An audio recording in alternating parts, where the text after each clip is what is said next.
Queridos, tudo que nós fazemos, como e o porquê, ou o que nós falamos, quando, porquê, para quem, ou tudo que nós sentimos, também quando sentimos e o porquê sentimos, provoca ou produz, gera reações, resultados, traz consequências. Essas consequências, resultados podem ser diretos ou indiretos. Resultados e consequências que diretos ou indiretos levam a vitórias ou a derrotas. Produzem ou provocam perdas ou conquistas. Geram fracassos ou sucesso. E levam-nos também, às vezes, à frustração ou à realização. Eu tenho falado bastante a esse respeito ultimamente. Vejam, quando esses sentimentos, ou o que falamos e fazemos, quando tudo dá certo, nós nos sentimos bem. Aliás, nós nos sentimos muito bem. Nos sentimos felizes, realizados. Agora, quando as coisas dão errado, nós nos sentimos mal. E às vezes, muito mal. E daí, ficamos infelizes, frustrados, nos decepcionamos. E às vezes ainda, nós sentimos sentimento de culpa. Por sentimento de culpa, entenda-se, segundo o dicionário, a atitude que é imprudente ou negligente, desprovida de intenção de lesar, mas que produz dano ou ofensa a outrem. Entenda-se também como transgressão de uma lei religiosa ou sentimento de culpa é pecado. Isso é o que o dicionário diz. Nós podemos ainda entender sentimento de culpa como o sentimento obtido após uma reavaliação de um comportamento passado, tido como reprovável por si mesmo, cuja base é a frustração causada pela distância entre o que nós somos e a imagem criada por nós mesmos daquilo que nós achamos que deveríamos ser. Está à distância. Eu penso uma coisa de mim. Eu crio uma imagem. Eu entendo que eu sou tal coisa. E eu crio uma imagem. Mas, com o decorrer das experiências, eu percebo que eu não sou aquilo que eu criei que queria ter sido. Que acreditei que era. Aquela imagem que eu formei de mim, eu vi na prática que não era aquilo. Essa distância causa frustração e gera sentimento de culpa. Porque eu investi naquela imagem e ela não se concretizou. Na hora do vamos ver, eu não era aquilo que eu achei que eu era. Eu pensei que eu reagiria de um jeito. E eu reagi de um outro completamente diferente, para pior. Isso causa em mim sentimento de culpa. Eu ouço pessoas falarem sobre reagirem sobre a situação X, Y ou Z de tal e tal maneira. E na hora eu digo, eu jamais faria isso. E aí quando nós passamos por uma situação igual, parecida, a gente reage de uma maneira muito pior do que aquilo que dissemos que jamais faríamos. Nos decepcionamos, isso gera sentimento de culpa. Sentir culpa pode ser simplesmente o sentimento que nós temos quando nós pecamos e erramos, ou ainda os sentimentos negativos que nós repetidamente sentimos quando cometemos um erro que nós consideramos que é grave, ou quando nós fazemos algo que gostaríamos que não tivéssemos feito. De algum modo, por uma ou mais vezes, de uma ou de outra forma, por esta ou por aquela razão, todos nós já tivemos, pelo menos, uma situação em que manifestamos o sentimento de culpa. Ele é real. Porque o erro, a falha, o pecado, a falta são reais. Logo, a culpa pelo pecado é real. Embora nós tenhamos que pensar sobre admitir dois fatos. O primeiro é que nem todo sentimento de culpa corresponde a um erro. Por exemplo, a tristeza como reação à culpa quando um ente querido, um amigo, morre num acidente. Quem sobrevive pode desenvolver ideias tentando evitar a morte. Ou ela tem um sentimento de culpa por ter ficado. E pensa algumas coisas mais ou menos assim. E se eu não tivesse ido trabalhar, fulano estaria aqui comigo. É uma tristeza, é um sentimento de culpa por tristeza, uma tristeza que provoca sentimento de culpa, mas não tem pecado nisso. Então nem todo sentimento de culpa é fruto de pecado. A pessoa podia dizer assim, se eu tivesse chegado mais cedo em casa, teria evitado tal problema. E ela sente culpa. Mas não há pecado, não há erro, não há falta. A segunda ideia é que a intensidade do sentimento de culpa varia de pessoa para pessoa. Se manifesta diretamente de um para o outro. É mais ou menos, guardadas as devidas proporções, o caso do texto que eu quero levá-los à leitura dele. Abramos nossas Bíblias em Mateus, capítulo 26.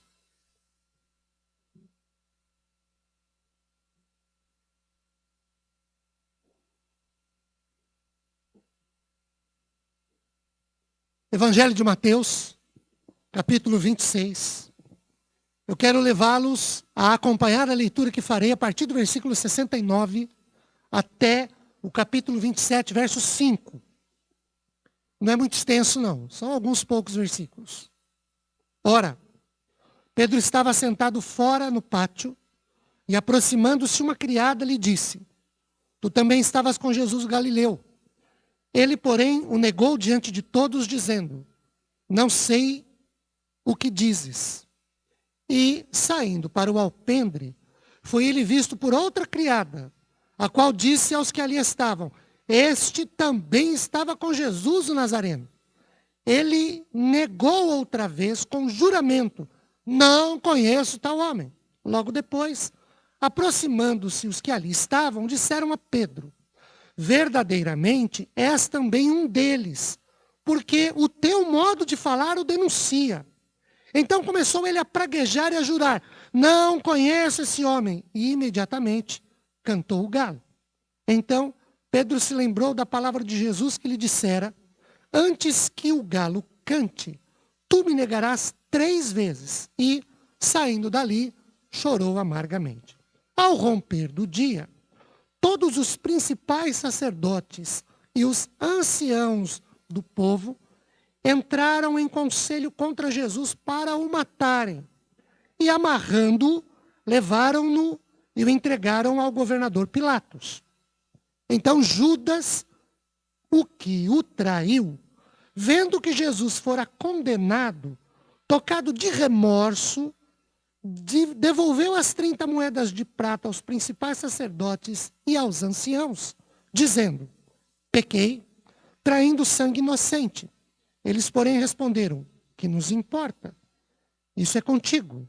Então Judas, atirando para o santuário as moedas de prata, retirou-se e foi enforcar-se. Queridos, o que é que nós temos aqui? Primeiro, nós temos 2 personagens, Pedro e Judas, que não por acaso são 2 dos 12 apóstolos ou discípulos de Jesus. 2 dos 12 que andaram, que ouviram, que viram, que viveram e que conviveram com Jesus por 3 anos. Segundo, nós temos 2 personagens que vivenciaram a mesmíssima experiência. Ambos, cada um na sua vez, cada um do seu jeito, mas ambos negaram a Jesus. E o viram ser preso. Terceiro, nós temos ambos os personagens, Pedro e Judas, manifestando comportamentos distintos ante o mesmíssimo episódio em que os 2 estavam presentes. Judas, que havia traído Jesus por 30 moedas de prata, capítulo 26, verso 15, focado no remorso, capítulo 27, verso 3, se diz errado, capítulo 27, verso 4, atira as moedas no santuário, capítulo 27, verso 5, e se suicida enforcando-se. Capítulo 27, verso de número 5. Pedro, que havia dito a Jesus que o seguiria até a prisão ou até a morte. Lucas 22, verso 33. O nega por 3 vezes, capítulo 26, do 69 ao 75, e se retira para chorar amargamente. Um sentimento de culpa que gera, que produz, que provoca consequências terríveis na vida desses 2 homens, que se mostram derrotados e fracassados, é o mesmo. Tanto Pedro como Judas fracassaram. Ambos ficaram muito sentidos. Um deles, Judas, tira a sua própria vida e o outro, Pedro, não. O que faz e que fez diferença nesse caso? A forma, queridos, a maneira, o jeito como cada um lidou com o seu sentimento de culpa. A diferença quanto ao resultado do sentimento de culpa, tanto em Pedro como em Judas, está no objeto de tristeza sentido por eles. Judas, diz o capítulo 27, verso 3, encheu-se de remorso. No grego tem uma palavrinha chamada metamelomai. E ela é colocada para entender a culpa toda em si mesmo e assim permanece. Ele se volta para dentro de si mesmo, fica só pensando em suas faltas, seus erros e seus pecados. Judas admite o pecado. Inclusive chega às últimas consequências que alguém pode chegar e tira a sua própria vida. Ele põe fim à sua própria existência. Ele acaba com todas as possibilidades de ser e de fazer diferente. Judas sentiu muito, mas a sua tristeza não foi suficiente. E ele mesmo arranjou um jeito de resolver as coisas. Enforcou-se. A tradição diz que o galho da árvore que ele escolheu para se enforcar quebrou-se e Judas se espatifou lá embaixo. Pedro arrependeu-se. Tem uma palavrinha no grego para isso, chama-se metanoia. O sentido é chorar amargamente. Mas tem mais. Indica que Pedro envergonhou-se de si mesmo, sentiu a derrota, se sentiu aniquilado, vai embora, retira-se, porque ele se sentiu indigno de adentrar ao salão onde Jesus estava. A pessoa arrependida é aquela que reconhece os seus erros e os leva à cruz, ali os deixa e continua a seguir Jesus. confiando que o Senhor transforma a sua derrota em vitória, o seu fracasso em sucesso, a sua perda em conquista. Remorso e arrependimento são sentimentos muito parecidos, mas diferentes ao mesmo tempo. Ambos provocam situações de se repensar a vida no que diz respeito ao que se fala, ao que se sente e ao como se comporta. Ambos provocam confissão. Fazem com que as pessoas chorem.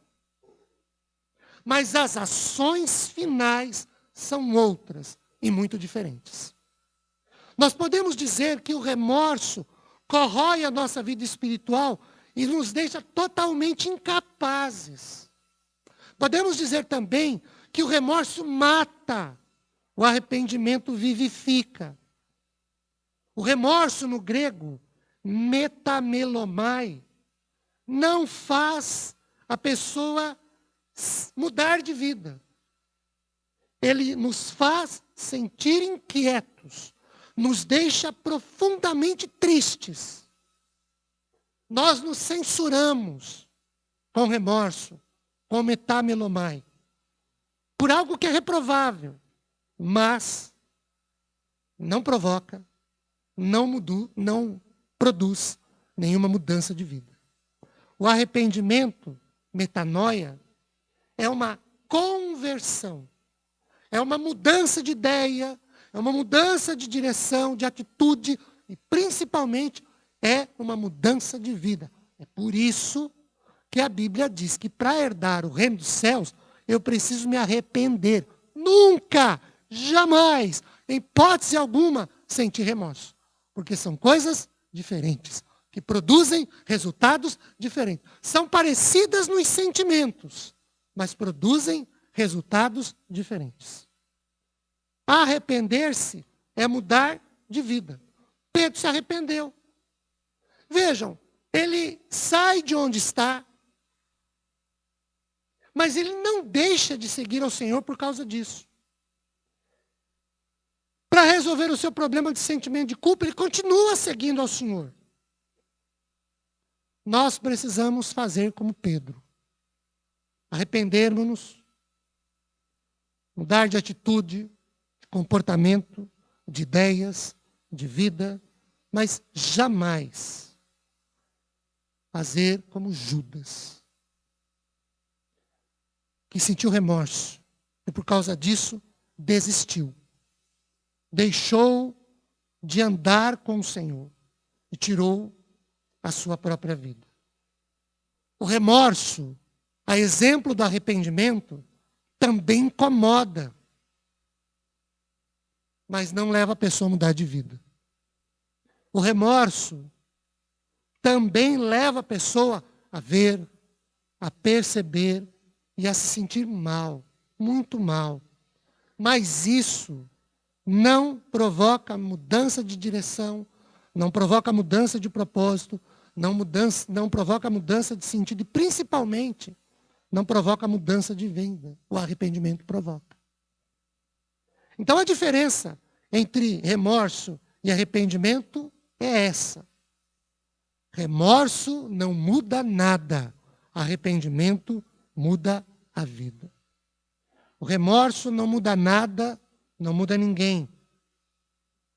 A pessoa chora, sente muito mal, confessa, admite, tudo que fez mais um pouco.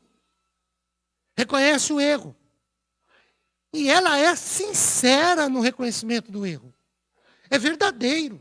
Quando ela confessa de verdade. Mas ela não faz isso para mudar de vida, ela faz isso porque ela sentiu remorso. Remorso não muda ninguém. Arrependimento faz a pessoa mudar de vida. O arrependimento necessariamente é mudança de vida. Mudança de atitude, mudança de pensamento, mudança de ideal, mudança de rumo, mudança de direção, mudança de sentido, mudança de vida. Por isso, de novo, a Bíblia nos chama para arrependimento, não para remorso. Como é que a gente trabalha com sentimento de culpa. Nós trabalhamos a partir de arrependimento, que muda, que faz a gente chorar, que faz a gente sentir-se muito mal, mas que provoca mudança. Jamais remorso. Remorso também chora, também faz confessar. A confissão é verdadeira, é sincera, é honesta, mas não muda nada. A pessoa reproduz o comportamento. Primeira oportunidade que tem, ela faz igual. Vamos pedir que Deus nos ajude a trabalhar com arrependimento quando nós nos sentirmos com culpa. Vamos orar sobre isso, queridos? Oremos.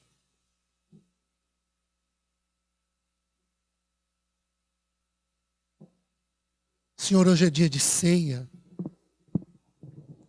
E é possível até que alguém aqui na noite de hoje sinta-se indigno de sentar-se à mesa do Senhor por sentimento de culpa. Falou que não era para ter falado, para quem não tinha que ter ouvido. Disse um bocado de coisa que não era para ter sido dita. O vocabulário, Senhor. Palavras, expressões. Foram, às vezes, muito baixas. A palavra fala de palavras torpes, palavras podres. E, às vezes, no momento de impulso, de raiva, as pessoas falam que não deviam falar. Outras não falaram, nem fizeram, mas que pensaram e desejaram fazer, desejaram. Não fizeram, não falaram por falta de coragem, mas que pensaram e desejaram. Outras fizeram mesmo. Colocaram os pés pelas mãos, trocaram os pés pelas mãos, colocaram a carroça à frente dos bois, foram impulsivas, intempestivas, não pensaram, não consultaram ninguém, foram fazendo e realizando, e fazendo acontecer, e deram com os burros na água, quebraram a cara, e agora estão num sentimento de culpa horrível. Marido que discutiu com a mulher, mulher que discutiu com o marido, os pais que brigaram com os filhos que brigaram com os pais, e não se falam, ou falam o mínimo. E isso produz e gera sentimento de culpa. Senhor, nós nos arrependamos de fazer o que fizemos, de falar o que falamos, de pensar, desejar o que aconteceu. Diferentemente do remorso, a gente mude de comportamento. Mude de posicionamento para a vida. Porque se a gente tiver remorso, a gente vai reproduzir isso.